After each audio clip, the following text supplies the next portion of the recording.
going to take you now to Highlands Ranch, Colorado, where authorities are giving an update on an earlier school shooting. Let's listen in.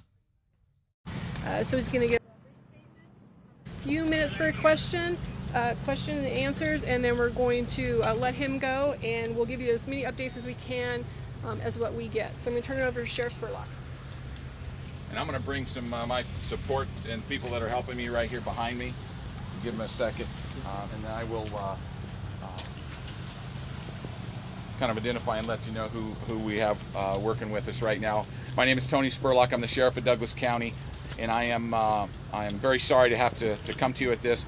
I will tell you that I have Chief Matt Packer of the Colorado State Patrol and Special Agent in charge of the FBI, Dean Phillips, working with us, and I'll talk to you a little bit about how they are helping us. I also have my Board of County Commissioners here and representatives that represent the citizens of Douglas County here as well to help.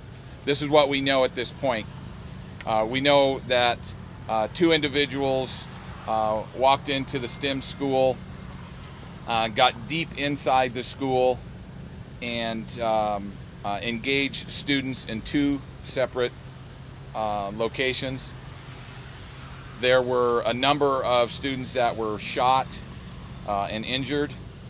About almost immediately as the first gunshots were fired, the school notified the dispatch center through our communications center that there was a shooting at the school. About 2 minutes later, first deputies arrived and engaged the suspects. We currently have two suspects in custody. I'm not releasing their names at this point. We're verifying their age. We believe we have one adult male and one juvenile male at this point. That I'm not going to release anything else until we can positively identify that. We do have 8 students that are in area hospitals right now. Several of them are in critical condition. We are working, and we believe at this point that we have unified their family members with those students.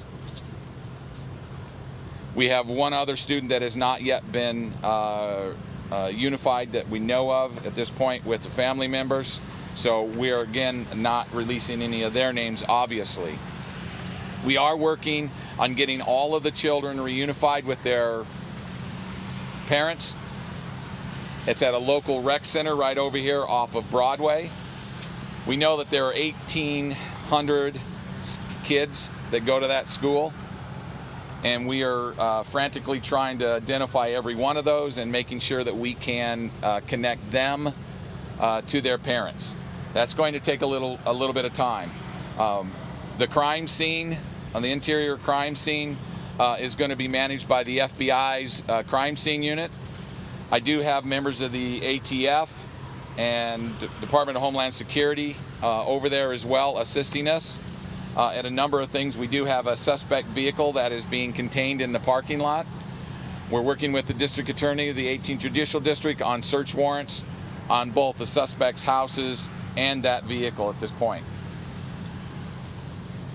We're slowing everything down right now. We do know that we do not have any other suspects. We have all the people that are involved.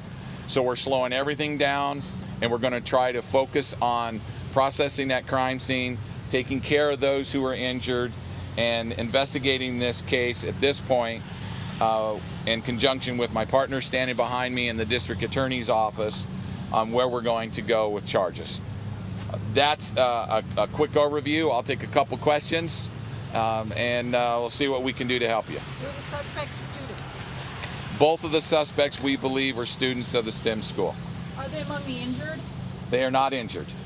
There was initial reports of some sort of struggle early on. Can you talk about what happened? Were there some sort of struggle early on with this? Yes. Well, I can tell you that there was shots fired. Our officers went in and we engaged the suspects. So that might be some of that information. And then we did struggle with the suspects to take them into custody, and they are in custody right now. Did it happen in the high school or middle school? This is a STEM school that goes up to senior. Where did the incident happen? It's at a STEM school. The high school? It's the high school. I'm sorry. Sheriff, personally, how would you describe this day, the Douglas County community, and what's your message to parents? Well, I can tell you that right now, to the parents, we are going to do everything we can to investigate this to determine what happened. We are working very closely with the STEM school and the Douglas County School District on that process. This is a terrible event. This is something that no one wants to have happen in their community. We're going to investigate that, and we will get to the bottom of it to figure out how and what has occurred. Because we are likely to have a criminal prosecution in this case, there's not going to be a lot of information that is going to be shared about the details of those issues. We are working very closely with the district attorney, and what I can tell you right now is that we're not going to share a lot of that information because it will be prudent for a prosecution later down the road. You said that your deputies arrived 2 minutes after that call was placed by the school. How did that quick response affect kind of where we are right now? I have to believe that the quick response of the officers that got inside that school helped save lives. We're very early on in this. I have yet to even meet with those officers to talk to them to see how they're doing. But I do know that a quick response eliminates a lot of this issue right off the bat. And so I want to think that is something that helped. Was there any sort of indication, coordination, sophistication with this type of an attack inside the school? There's no evidence right now that I can share with you about any of the methodology of the suspects. Did you guys know these folks? Did you know them before? We had no further information about those suspects, and we did not have them on any radar that we know of. How did the struggle play out? What you can tell us in terms of if shots weren't fired at the suspects from your deputies, I mean, how were they able to get them under control? That I do not have the particular details. I just know that my officers engaged them, and we had them in custody. I don't know where they were taken into custody at the school, at what room or whatever, and the FBI will help us determine some of that with the interviews of the officers in the crime scene. What kind of weapons did they use, sir? Just characterize. At this point right now, the only thing that we know of right now from one interview is that we have a handgun. Other than that, I cannot tell you any other weapons. Sheriff, we heard that there was a specific teacher that was targeted. Is that true? We have no information about anyone being targeted at the hospital or at the school that was involved as an employee or a teacher. Any indication about the reason behind this? I know it's still early in the investigation, but why they were... No, we have no information about why we're too early on in the investigation. Is there a school resource officer assigned to the school?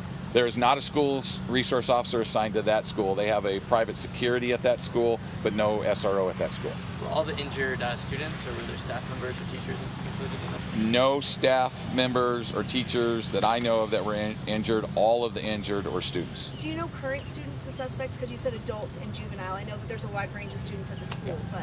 We believe that both of the suspects were and are students at the STEM school. You said they engaged the students in 2 separate locations inside the school. Do you know, was it like specifically like a library or classrooms? Can you talk about 2 locations you mentioned? They were just classrooms.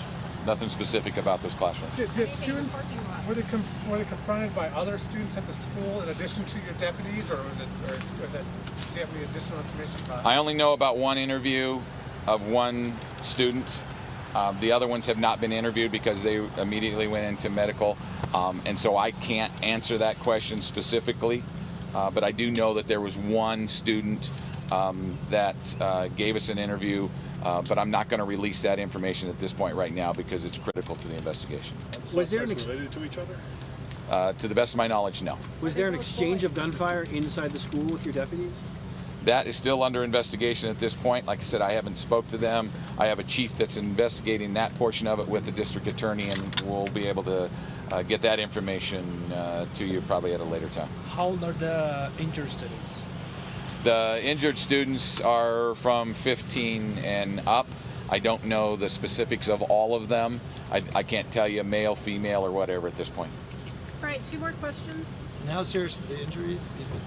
We have students that are at one hospital that are in critical condition, and some of them are in surgery right now.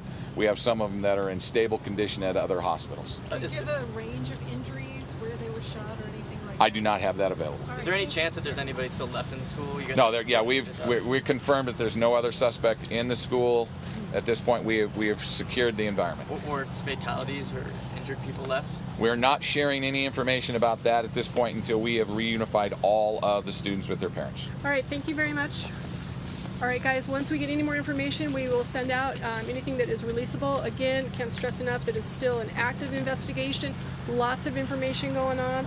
I know that a lot of you have reached out to me and my other PIOs, and we are trying to get as much information to you as possible. So if we don't answer the phone, I apologize. Information that the sheriff has just sent out is what we're releasing right now, and as soon as we get anything different. Two channels of audio.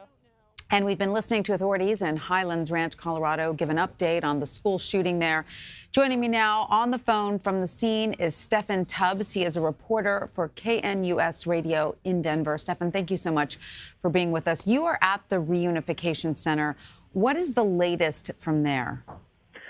Tanya, it's heartbreaking and it's heartwarming all at the same time. I've seen parents for the last 30 minutes come out. There has not been one child. And again, this STEM school with children ranging from kindergarten to 12th grade, seniors in high school, not one parent has come out of this building, in this Northridge Rec Center, without either carrying their child or holding their hand. It has been heartbreaking for so many. And just to let you know, this shooting happened about just before 2 o'clock Mountain Time. And just within the last 20 minutes, 2 additional full school bus loads of kids came here. So parents, some of them have been waiting here a couple of hours to see if by chance their kid was possibly injured, maybe in one of the local hospitals. I'm looking at one woman right now with giving her little girl just an absolute bear hug. Other fathers right now in front of me are walking down the sidewalk holding their children's hands. It's like I said, heartbreaking and heartwarming all at the same time. And Steffan, you spoke with some parents as they were waiting to hear about their children. What were they telling you? I think there's a sense, Tanya, of how can this happen again? We're less than 10 miles from Columbine. We're less than maybe 3 miles away from another Colorado high school shooting years ago at Arapahoe High School. It's disbelief, and even from the sheriff's department. Look, Highlands Ranch is a very low-crime area, suburban Denver. And I know it's cliche, but you know what you hear from parents, and as they clutch their kids and walk down the sidewalk, how could this happen here? What more do we know about the school? We just heard authorities saying that they believe the 2 suspects were also students at the school. What more can you tell us about the school itself? We understand it is a STEM-focused school. Is that right? Right. We're in Douglas County, so my student, actually, I have a sophomore in high school in this county, and that school is kind of known as the Brainiac School. That's where kids that are interested in technology and math and those types of fields, that's where they would go. And again, the age ranges from kindergarten to seniors in high school. It's basically almost off to itself. There are a few office buildings around, but it's not in a neighborhood by any stretch. It's near one of the highways in the south part of the Denver metro area. I do know, and as you heard in the press conference, they were so quick to respond to this school. Even though it didn't have an SRO, they did have private security. But there was a substation, a sheriff's substation, within a mile of this, and that's the quick response. But as I was driving over here, what's heartbreaking as well, and I've sadly covered multiple school shootings, and to see the parents pulled off on the side of the road, getting as close to the school as they can, and they're holding their heads in grief, they're crying, they're all on their cell phones desperately trying to text their student at the school, some of them not getting a response. And one thing I think, Tanya, that'll stick with me is one parent, as I tried to be respectful but say, "Are you okay?" And she said, "My son woke up this morning and he pled with me not to go to school today." And she cried and said, "I'm so sorry that I didn't listen to my boy. I should have kept him home today." But what kind of world do we live in where you think you should keep your child home from school because they'll be safer? I mean, that's just a terrible... Couldn't agree more. Terrible thought. Well, Steffan Tubbs, thank you so much for that.